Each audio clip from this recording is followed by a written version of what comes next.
တကယ်တော့ကျွန်တော်တို့ introvert တွေကလူကြောက်တာမဟုတ်ပါဘူး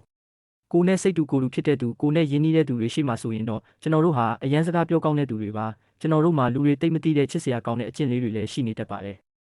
ဥပမာအပြင်သွားဖို့ချိန်ထားတာလေးတစ်ခုပြတ်သွားတဲ့အခါမျိုးပေါ့တစ်ဖက်လူကိုစိတ်မဆိုးတဲ့အပြင်အိမ်မှာပဲအေးအေးဆေးဆေးနေရတော့မယ်ဆိုပြီးတိတ်တိတ်လေးခိုးပျော်နေတတ်တာမျိုးပါပြီးတော့ဖုန်းလာရင်ချက်ချင်းမကင်ချင်တာဟာလည်းကျွန်တော်တို့ရဲ့အကျင့်တစ်ခုပါပဲ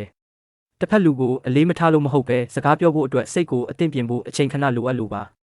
ဖုန်းပြောရတာထက်စာရိုက်ပြီးပြောရတာကကျွန်တော်တို့အတွက်ပိုပြီးတက်တောင့်တက်တာရှိစေပါတယ်လူအများကြီးကြားမှာအချိန်ကြာကြီးနေပြီးတဲ့အခါမျိုးမှာလည်းကျွန်တော်တို့ရဲ့ social battery တွေကုန်သွားတတ်ပါတယ်အဲ့ဒီအခါမှာဘသူ့ကိုမှမတွေ့ပဲတယောက်တည်းအခန်းထဲမှာအချိန်ဖြုံးရင်းအပြင်ပန်းမှာငြိမ်နေပေမဲ့ကျွန်တော်တို့ရဲ့ခေါင်းထဲမှာတော့ဇလန်းပေါင်းစုံခင်းနေတတ်ပါတယ်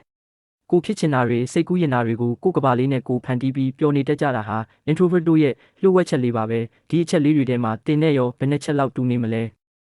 တင်ဟာ introvert တယောက်ဖြစ်နေရင်လည်းစိတ်မပူပါနဲ့ဒီ agent နဲ့နေထိုင်မှုပုံစံလေးကလည်းထူးခြားတဲ့အလှတရားတစ်ခုပါပဲ